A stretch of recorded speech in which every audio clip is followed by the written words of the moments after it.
우리 다 같이 한번 고백해 볼까요? 마지막을 성실히 준비하는 삶을 살겠습니다.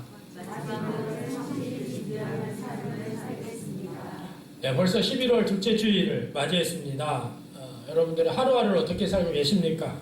전전긍긍 힘들고 어렵게 살고 있는지, 또 다람쥐 쳇바퀴 돌듯이 매일 반복되는 일상 속에서 먹고 살아야 하니까 어쩔 수 없이 살고 있는지, 아니면 매일매일 하나님의 동행하심과 정말 하나님의 나라를 기억하면서 은혜를 경험하면서 살고 있는지, 오늘 이 시간 다시 한번 점검해보는 시간이 되셨으면 좋겠습니다.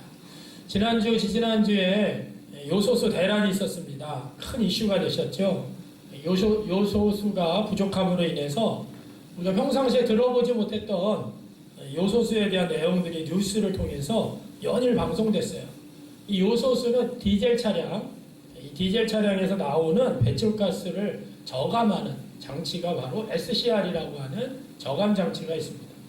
이 나오면서 가스가 나오면서 질소 산화물이 나오는데, 이것이 자동차 배기가스, 또 공장이나 항공 여러 방면에서 이것이 방출이 되면 산성비를 만들고 오염물질이 되고, 특별히 요즘 미세먼지에 우리가 약한데 계속 이야기를 하는데, 이런 것들을 만들어내는 것이 이 질소산화물이에요. 근데 이 요소수가 이 질소산화물을 배출할 때 이거를 질소와 물로 분리를 시킵니다. 그래서 질소산화물이 되지 않도록 그렇게 만드는 장치가 바로 이 요소수를 통해서 SCR을 다 장착하고, 또 저희 교회도 사실은 스타렉스가 옛날 스타렉스에는 없었는데, 우리가 새로 산 스타렉스에는 주유하는 통하고 따로 요소수, 경유를 넣는 차들에게는 다 요소수를 넣을 수 있도록 이렇게 해놨습니다. 우리가 정말, 저도 이번 뉴스를 통해서 저는 그냥 요소수를 넣어야 되는구나, 이게 이제 우리가 질소산화물, 배기가스나 이런 거에 산성비를 만들어내는데 이런 거를 우리가 요소수를 통해서 하는구나는 알았지만, 이렇게 여러 곳곳에서 공장이나 포프레인, 항공 여러 가지 곳에서 이 요소수를 사용하는 것을 보고 제가 이번에 알게 됐고요. 또 요소수의 수입 의존도가 중국의 98%를 중국의 그 원료를 의존하고 있다고 합니다. 그러니까 중국에서 한번 우리 안 팔겠다, 우리 안 팔아 그러면은 큰 어려움에 처하게 되는 거죠. 그러니까 지금처럼 정부에서 최선의 노력으로 이 요소수 대란의 극복 방안을 내놓고 있지만, 이 품귀 현상으로 인한 어려움이 연일 보도되고 있는 실정입니다. 결국에는 뭐냐? 이 요소수에 대한 준비가 없었다라는 거죠. 준비가 안 되어 있었으니까 어려움을 겪게 되고, 지금 많은 국민들이 고통을 겪게 됩니다. 요소수 외에도 그러다 보니까 수입 의존도가 높은 여러 가지 것들을 이제 우리가 준비를 해야 된다. 날마다 이렇게 어쩌다가 갑자기 터지면 우리가 이렇게 어려움을 당하지 않냐, 이제 그래서 준비하는 그러한 상황을 치러야 된다라는 그런 이야기를 합니다. 자, 우리가 이것을 통해서 우리가 중요한 경험을 하게 되는데요. 우리가 이렇게 매일매일 살아가는 일상 속에서도 준비되어 있지 않으면 큰 어려움을 겪게 된다는 것을 우리에게 교훈하고 있는 것을 발견합니다.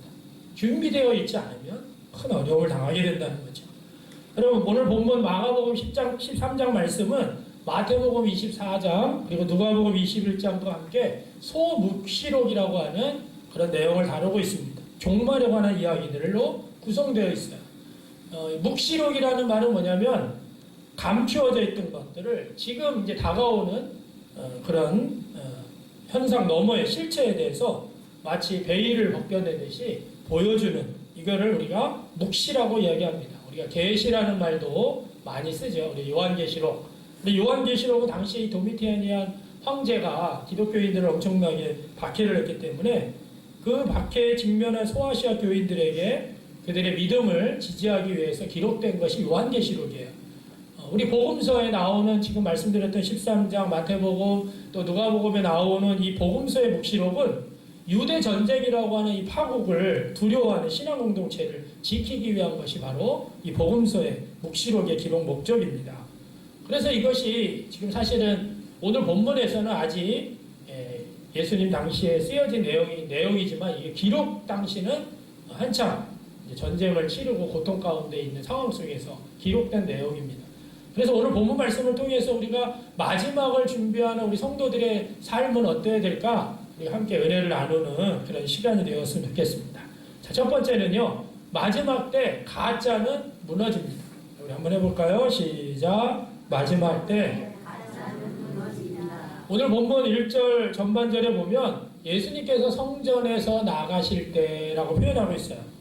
이 말은 단순하게 예수님께서 성전에 머물러 계시다가 나가시거나 아니면 또 볼일을 다 모셨기 때문에 나가셨다라는 그런 의미라기보다는 우리가 마가복음 11장부터 예수님이 성전에 들어가십니다. 그 11장에 예수님이 성전에 들어가서 뭘 하셨냐면 성전 안에서 매매하는 자들을 내쫓으시고 또 비둘기 돈 바꾸는 자들 또 비둘기 파는 자들 그들의 의자를 둘러 엎으시는 사건이 성전 정화 사건이라고 그러죠. 이 마가복음 11장 앞에 우리가 13장 앞에 22장 11장 이렇게 연결되는데 앞에 11장에서 예수님께서 이 성전 안에 매매하는 자들 돈 바꾸는 자들 비둘기 파는 자들 이런 자들의 의자를 둘러 엎으시면서 너희들이 어떻게 성전을 하나님의 성전을 기도하는 집인데 어떻게 강도의 소굴로 만드느냐라고 말씀하시면서 성전에서 여러 가지 이야기들을 나누시고 오늘 13장 1절에서 바로 성전을 나가실 때라는 표현이 나오는 거예요. 그래서 이 성전을 나가실 때라는 말은 어떤 의미가 있느냐 아주 중요한 의미가 있는데요. 성전을 버리심을 상징합니다. 형식과 위선으로 참신앙을 망각해버린 종교인들에 의해 성전의 본래적인 의미를 상실해버린 성전으로부터의 완전한 결별을 뜻하는 것이 성전을 나가실 때라는 의미를 가지고 있어요. 여러분, 예수님께서는요, 이제 아무런 미련이나 기대 없이 성전을 버려둔 채 자신의 길을 떠나신다는 그런 의미를 가지고 있습니다. 그것은 또한 예수님께서 더 이상 정치적인 메시아가 아님을 증거하기도 하는 부분이 바로 성전을 나가신다라는 표현에 있어요. 그런데 이것을 모르는 제자들이 그 한 제자가 누군지 나와 있지 않지만 성전을 바라보면서 감탄합니다. 그리고 예수님의 시선을 이 장엄한 이 성전에 눈을 돌리게 합니다. 1절 하반절에 보니까 선생님이요 보소서 이 돌들이 어떠하며 이 건물들이 어떠합니까? 여러분 세번역 성경을 보면 더 아주 이 성전의 위용에 놀란 제자들의 감탄이 나오고 있어요. 선생님 보십시오. 얼마나 굉장한 돌 아닙니까? 얼마나 굉장한 건물입니까? 예수님의 의도는 전혀 알지 못하고 예수님께서 정치적 메시아 운동을 일으킬 것을 요청하는 듯한 감탄사를 이야기하고 있다는 거죠. 막상 예수님께서 성전 안에 있는 그런 사람들의 상을 다 뒤집어 엎으시고 그들의 잘못됨을 다 이야기하신 다음에 성전을 나가시는 예수님을 볼 때 그들 역시도 제자들도 역시 예수님이 성전에 돌아오지 않을 것과 같은 그것에 대한 당황한 그런 제자들이 성전 건물들에 대해서 여전히 미련을 가지고 예수님의 시선을 끌려고 애썼다라는 것을 우리가 발견합니다. 자, 여기 예루살렘 성전. 자, 이 성전은 사실은 헤롯 성전입니다. 우리가 이제 이스라엘의 아주 중요한 성전이 솔로몬이 지은 성전이죠. 7년 6개월 동안 지은 성전이고 솔로몬이 바벨론에 의해서 망하게 되고 무너지게 되고 그 다음에 포로기한 때 스룹바벨이 와서 스룹바벨이 성전을 짓게 돼서 우리가 스룹바벨 성전이라고 합니다. 그리고 나중에 이제 헤롯이 이 성전을 짓게 되는데요. 유대인들의 환심을 얻기 위해서 또 헤롯을 영원히 기념하기 위해서 이 헤롯 왕조에 의해서 건축됩니다. 몇 년 동안이냐면 84년 동안. 그래서 AD 63년에 완성이 됩니다. 그래서 이 성전이 얼마나 엄청나냐면요. 흰 돌들과 광택 있는 풍부한 금 장식으로 지어졌어요.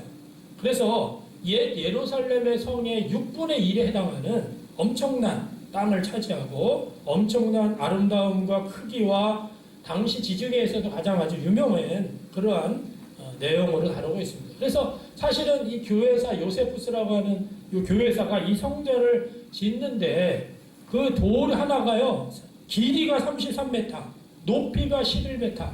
그러니까 이 제자가 지금 이 돌들이 어떻습니까? 라는 표현이 우리가 생각하는 그냥 뭐 벽돌 요만한 게 아니라 길이가 33m고 높이가 11m야. 그러니까 그 하나의 돌을 갖다가 설치하기 위해서 수많은 사람들이 거기에 붙어서 엄청난 거대한 돌을 사용해서 헤롯 성전을 지었어요. 그렇기 때문에 이 성전을 보면서 감탄하는 제자들이 이 성전의 돌들이 어떻습니까? 이 건물들이 어떻습니까? 그런데 오히려 예수님은요, 그것과 다르게 제자들에게 뭐라고 말씀하셨어요? 2절 전반절에 보니까 내가 이 큰 건물들을 보느냐? 이 큰 건물들을 보느냐? 이 말은 제자의 영적 무지함을 지적하시는 것이에요.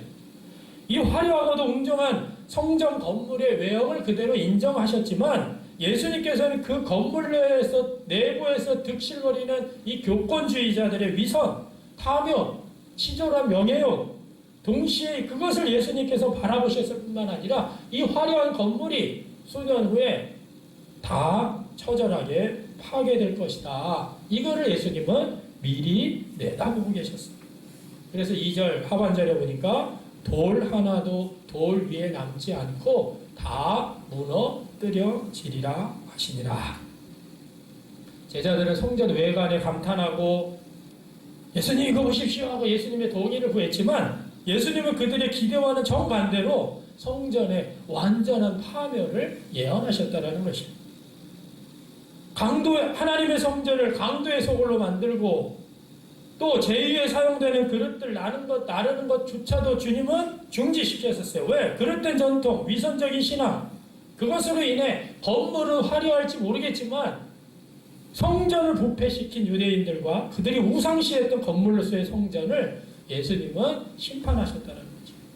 결국에 이 예언이 주 70년경에 예루살렘과 성전이 이 로마의 장군 디도라고 하는 장군에 의해서 정말 완전히 파멸되는 것을 우리가 역사 속에서 나옵니다.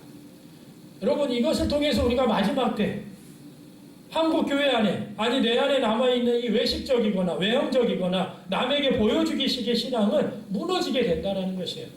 더 많이 모이고 더 많이 무엇인가를 해야 되는 업적주의와 성취주의도 무너지게 되어 있습니다. 오늘날 수많은 교회들이 여전히 세상을 향해서 위용을 보이고자 하는 헤롯의 성전을 짓고 있습니다. 그러나 그것은 마지막 때에 결국 무너지게 되어 있습니다. 우리는 성전으로서의 역할이 무엇인지, 예배의 본질, 그리스도인의 정체성, 참된 제자의 삶, 이것이 무엇인지를 우리가 바로 알고 우리의 신앙생활을 해야 된다는 것입니다. 가짜 신앙생활은요, 무너지게 될 수밖에 없어요. 진짜 신앙생활을 해야 돼요. 이번 코로나로 인해서 우리는 많은 어려움과 고통을 당하였지만 다시 한번 우리 한국교회가 나아가야 될 바른 방향과 예배가 무엇인지, 신앙이 무엇인지, 공동체가 무엇인지를 우리가 점검하는 아주 좋은 기회가 됐어요. 사람들이 이제 더 이상 외형적인 많은 교회, 큰 교회들이, 건물들이 사람이 모이지 않는 그런 건물로, 일주일에 한 번 모이는 그 건물로, 그런데 이 코로나 때문에 그런 것조차도 활용 방안이 되지 않는, 그래서 우리가 이 코로나 시국을 통해서 하나님께서 우리 한국교회에게 무엇을 요구하는 것일까? 거대하고 웅장하고 멋있는 아름다운 성전이 중요한 게 아니라 너희들 스스로, 너희들이 성전이 되고 너희들이 하나님 앞에 나아가야 될 예배를 온전히 하나님 앞에 드려야 되고, 참 성전으로서 온전한 믿음 가운데 공동체, 정말 주님 안에서 세워지는 마지막 때를 향하여 나아가는 그 공동체가 진짜 공동체고 진짜 신앙이다. 그래서 마지막 때 가짜는 다 무너진다는 것을 우리에게 말씀해주고 계시는 건 아닐까. 여러분들이 함께 여러분들의 자신의 신앙을 점검해 볼 수 있는 시간이 되시길 간절히 바랍니다. 두 번째는요, 마지막은요, 때나 징조를 아는 것이 아니라 늘 준비하는 것입니다. 한번 해볼까요? 시작. 마지막은 자, 예수님께서 성전에 나오셔서 감람산으로 이동하셨어요. 3절 말씀에 보니까 예수께서 감람산에서 성전을 마주대하여 앉으셨을 때, 이 감람산은 예루살렘 성전의 동편, 예루살렘 성밖 동편 기드론 시내 건너편에 있는 산입니다. 이곳에서는 예루살렘 성과 특히 동편 성곽 곁에 우뚝 솟아 있는 이 헤롯 성전이 한눈에 내려다 보이는 곳이에요. 이곳이 이제 해발 800m, 지금 보이는 곳이 감람산. 우리가 감람산 올리브산이라고도 합니다. 감람나무가 많아서 올리브나무라고도 하죠. 이 나무가 많아서 감람산이라고 하는데 이곳이 해발 800m예요. 그런데 예루살렘 성도 사실은 엄청 높습니다. 그래서 차이는 한 30m밖에 차이가 안 나는데 이곳에 앉아서 오늘 성경에 보니까 성전을 마주대하여 앉으셨다라고 표현하고 있어요. 자, 성전을 마주대하여 앉으셨다.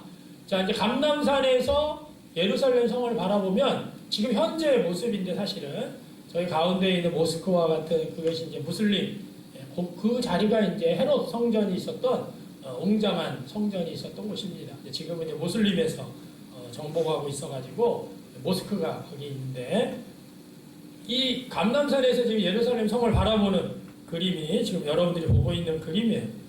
자, 성전을 마주대하여 앉으셨다는 것은 뭐냐? 당시 사람들이 자랑으로 여기고 또 엄청난 대단한 건물로 여겼던 성전보다 더 높으신 예수님의 권위를 은연중에 나타내고 있는 것입니다.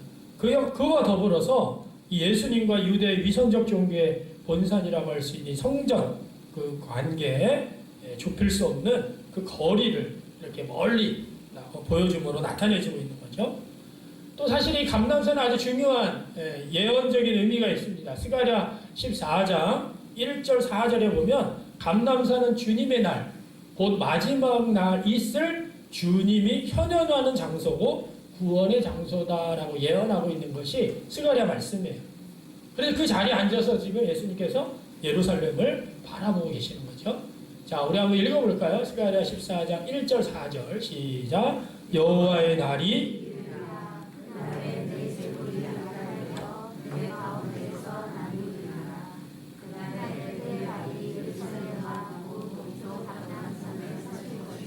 아멘. 마지막 때 예수님이 오시는 그 날에 그의 발이 예루살렘 앞 곧 동쪽 감람산에 서실 것이요. 예수님께서 바로 그 자리에서 마지막 때 관에서 말씀하고 있는 것은 정말 의미 있는 그런 장면이죠. 이때 4명의 제자 베드로, 야고보, 요한, 안드레 예수님 앞에 나와서 성전이 다 하나도 돌이 남지 않고 파멸되리라고 하는 이 충격적인 이야기를 듣고 그 성전 파괴가 곧 있을 것이고 또 세상의 종말이 다가오고 있다는 것을 알게 해주는 징조가 무엇입니까? 라고 지금 예수님 앞에 질문을 하고 있어요. 4절 말씀 보면 우리에게 이루소서 어느 때 이런 일이 있겠사오며 이 모든 일이 이루어지려 할 때 무슨 징조가 있사오리까?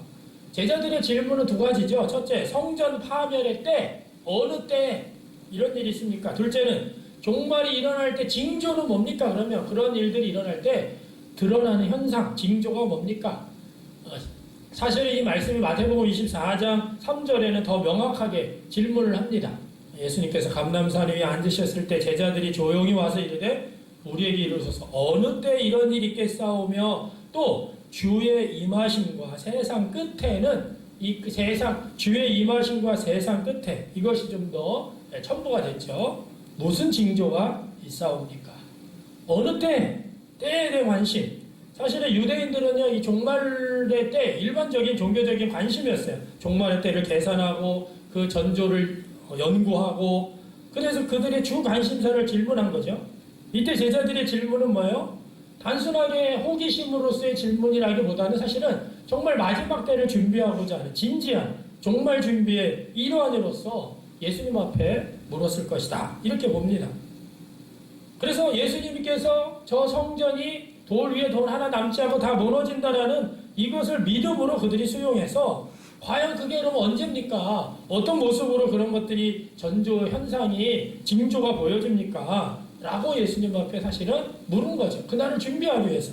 그러나 예수님이 뭐라 그랬어요? 종말론적인 징조를 그들에게 알려주질 않았어요. 왜? 예수님이 주로 관심을 갖고 있는 것은 시간을 알려주고 징조를 가르쳐주는 것보다는 앞으로 다가올 재난에 대해서 경고하고 권면함으로써 준비하도록 하려는 것이었어요. 어느 때다, 어느 때다. 여러분, 마지막 때라는 말은요, 모든 시대에 존재했어요. 제가 어렸을 때 신앙생활 할 때도 마지막 때라고 항상 목사님 얘기하셨거든요. 여러분, 지금 초대교회나 또 중세를 지나고 지금 역사적으로 왔을 때 종말 사건처럼 재앙이나 전쟁이나 고통도 어느 시대에 다 있었어요. 그런데 중요한 것은 구원이라는 것은요, 때가 언제인지를 잘 파악함에 있지 않습니다. 때와 상관없이 징조와 상관없이 신실하게 매일매일 하루를 신실함으로 그날을 준비하는 자에게 구원의 때가 의미가 있다는 것이에요. 그러면 그때가 언제 와도 두려울 것이 없습니다. 무서울 거 없죠. 마지막이 언제 올지 마지막이 언제 오나 두렵고 막 무서워서 벌벌 떠는 것이 아니라는 거예요. 때와 상관없이 징조와 상관없이 신실하게 내가 매일매일 하나님과 하루를 신실함으로 그날을 마지막 때를 준비하는 자세. 오늘 우리 문막제일교회 성도들의 삶이 정말 매일매일 신실하게 그날을 준비하며 살아가는 삶이 되기를 간절히 바랍니다. 마지막으로 오늘 5절부터 8절에서는요. 마지막 때 주님께서 이야기하고는 핵심적인 내용이에요. 깨어 주의해야 된다라고 말씀하고 계세요. 그럼 한번 해볼까요? 시작. 네, 종말이라고 하는 것은 마지막 때라는 거 하는 것은 우리에게 그 초점은요. 재앙과 심판이라기보다는 희망과 구원에 있어요. 부패한 세상에 대해서 인간들에 대해서 심판하겠다 여기에 초점을 두는 것이 아니라 사실은 하나님의 뜻을 지향하며 살아가는 믿음의 개인들을 격려하고 소망을 주려는 데 있다는 거예요. 너네들 다 심판받아 너네들 다 지옥 가 여기에 초점이 있는 것이 아니에요. 지금 이 마지막 때를 살아가면서 힘겹게 그 믿음을 지켜나가는 사람들이 어떤 소망을 가지고 어떤 믿음 가운데 살아가야 될 것이냐. 그래서 성경적인 종말론은 예언자적인 의식을 가지고 있습니다.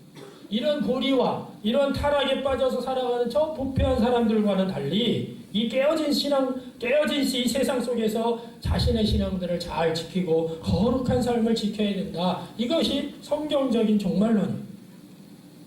그렇죠. 마지막 때는요. 부패한 세상이 끝남과 함께 하나님의 나라에 대한 신앙과 또 하나님에 대한 나라에 대한 희망과 기다림을 촉구하는 것입니다.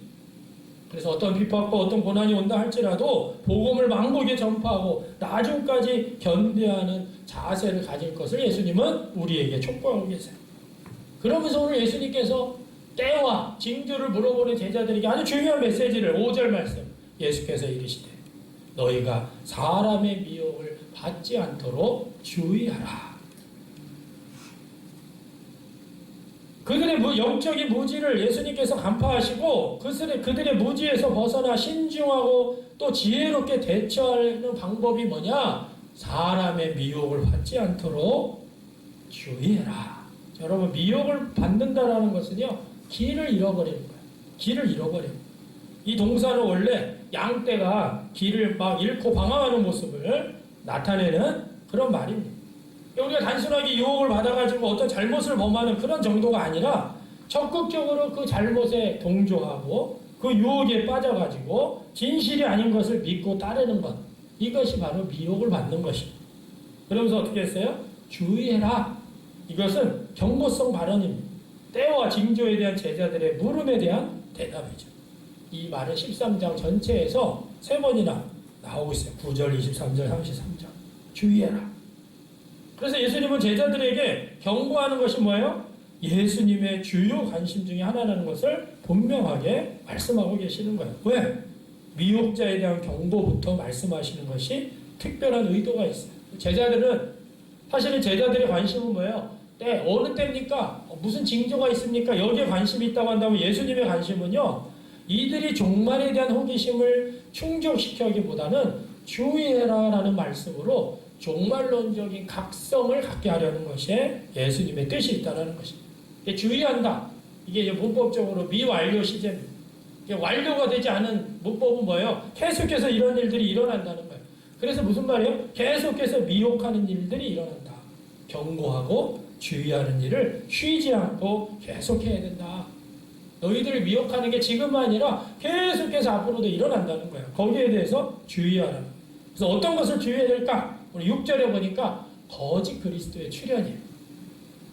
읽어볼까요? 많은 사람이 시작. 많은 사람이 내 이름으로 와서 이르되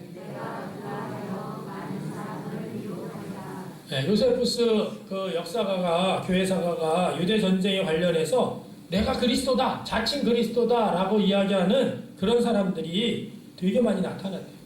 실로 이 AD 70년경에 예루살렘 성전이 멸망하면서 로마의 디도 장군에 의해서 초토화가 되는데 이때를 기점으로 해서 전후 발생했던 내가 그리스도야 라고 했던 사람이 29명이나 됐다는 거예요. 그 사건, 그때 당시만 해도 자칭 그리스도라고 하는 사람들, 여러분 초대교회만 있었는 줄 아세요? 우리 교회 역사를 보면요, 교회 역사 속에서도 내가 그리스도야, 내가 재림 예수야, 우리나라에도 엄청 많아요. 한국에도 내가 재림 예수야. 근데 그걸 따르는 백성들이 또 있죠. 미혹을 받아서 따르는 막 사람들이. 여러분, 근데 우리가 성경 속에서 예수님의 재림은요, 그것들이 거짓이라는 게 확 드러나는 건 뭐냐면, 예수님의 이 재림은 어느 한 지역적으로 등장하지 않으세요. 암암리에. 이 역사적인, 이 계속되는 역사선상에서가 아니라, 이 역사를 완전히 다 돌파하고, 이 역사를 완전히 종결짓고, 우주적으로, 우리 지구적으로 나타나는 것이 바로 예수 그리스도의 재림입니다. 예수 그리스도가 나타나실 때 그런 모습으로 나타나는 거예요. 그런데 그 자기가 그리스도라고 하는 사람, 거짓 그리스도에게 미혹돼서 넘어가는 사람들, 주의해라. 또 오늘 7절에서 8절 전반절에 보니까 분쟁과 전쟁에 관해 두려워하지 말라는 거예요. 자, 우리 한번 읽어볼까요? 난리와 난리의 시작. 난리와 난리의 소문을 들을 때에 두려워하지 말라. 이런 일이 있어야 하되 아직 지금까지 하라. 아멘. 여러분, 인간의 생존을 위협하는 가장 무서운 게 전쟁입니다.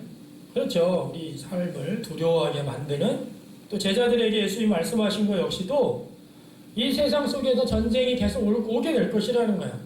그게 필연적으로 나타난다는 거죠. 그런 전쟁이 일어날 때 당하거나 겁먹지 말아라. 정말 이후에 한 20-30년 후에 유대 전쟁이 크게 일어났죠. 그래서 왜 두려워하지 말아야 되느냐? 전쟁이 일어나는 것은 뭐예요? 필수적인 것이고 자명한 것이다. 이것을 그들에게 암시하는 거예요. 사실은 이 글이 기록될 때는 이미 전쟁이 일어난 상태에서 기록이 됐을 겁니다. 근데 그때 이제 예수님의 기억을 떠올리는 거죠. 아, 예수님이 그때 이렇게 말씀하셨구나. 여러분, 하나님의 계획 속에 다 있음을 선언하신 것이고 그것이 성취될 것이라는 거예요. 왜? 그 전쟁마저도 하나님의 역사의 한 과정임을, 하나님의 주권적인 섭리 아래 이루어지는 역사의 과정임을 말씀하시는 거예요. 두려워하지 말라는 거예요. 그래서 8절 전반절에 보니까 민족이 민족을, 나라가 나라를 대적하여 일어나겠고라고 말씀하셨죠. 유대에서만, 이스라엘에만 국한된 것이 아니라 세계적인 사건이다. 그래서 민족이 민족을, 이게 민족적 갈등이죠. 나라가 나라를, 정치적인 갈등이 이 세상 속에서 계속 이루어갈 것이고, 예수님 이후에도 우리 인류 역사 속에서 계속해서 수없이 전쟁이 일어났고, 그 전쟁을 말씀하셨던, 예언하셨던 말씀처럼 그대로 성취가 됐습니다. 그것을 두려워할 필요가 없다. 그리고 세 번째는 8절 후반절에 보니까 천재지변이 있을 것이다 그랬어요. 곳곳에 지진이 있으며 기근이 있으리니 이는 재난의 시작이니라. 여러분, 지진은 뭐예요? 하나님의 역사 안에 개입하신다는 것을 보여주는 표징이지. 기근은 전쟁의 후유증이기도 하지만 근본적으로 그것은 하나님의 진노의 표현이다라고 이야기를 합니다. 결국에는 인간의 타락에 의해서 하나님의 형벌로서 이런 천재지변이 분명한 종말의 징후이지만 그것은 재난의 시작이다. 시작에 불과하다. 이 재난의 시작, 재난의 원래적인 의미는요, 해산의 고통입니다. 그래서 해산의 고통으로서 새 시대를 낳는 고통과 환란을 뜻하는 상징적인 용어가 바로 이 재난이에요. 그래서 구약 성경에서는 이 고난의 시대를 거쳐야 한 나라가 탄생한다. 이런 말을 이사야, 예레미야, 호세야, 미가 선지자가 이야기를 했어요.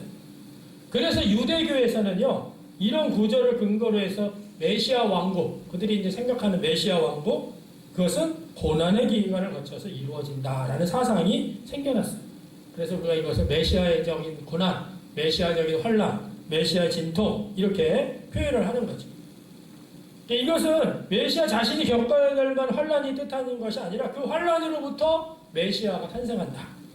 결국에는 무슨 말입니까? 실로 종말 이전의 재난의 때에 당하는 이 고통스러운 이 해산의 진통이 곧이어 메시아적 구원의 때가 도래했다라는 것을 말해주는 청신호라는 것입니다. 그래서 요한계시록은 그 고난들 뒤에 마침내 완성된 하나님의 나라에 대해서 예언한 대서사시가 요한계시록입니다. 결국에 유대인들이 기대했던 종말, 메시아적인 구원의 때는 분명히 올 것이지만 그들이 생각했던 전쟁이나 지진이나 기근이나 종말 자체를 우리가 가르치는 것이 아니라 이런 일들을 통해서 뭐예요? 새 시대를 여는 재난의 시작에 불과하다는 사실을 예수님께서 오늘 이 자리에서 성전 건너편 감람산에서 성전을 바라보시면서 그들에게 가르치시는 것입니다. 우리가 마지막 때를 어떻게 해야 될 것인가? 여러분, 우리가 요소수 하나도 제대로 준비하지 못하면 나라별로 이렇게 큰 어려움과 고통을 많은 사람들이 당합니다. 더 중요한 것은 우리가 마지막 때를 어떻게 준비할 것인가 깨어 주의해서 매일매일 우리가 승리하는 삶을 살아내야지만 우리들도 그 주님이 오실 날 주여 어서 오시옵소서 우리가 정말 기쁨으로 감격해하며 주님을 맞이하게 될 수 있게 된다는 것이죠. 여러분들과 제가 마지막 때를 잘 준비하는 성실히 준비하는 우리 성도님 되시기를 주님의 이름으로 간절히 축원합니다.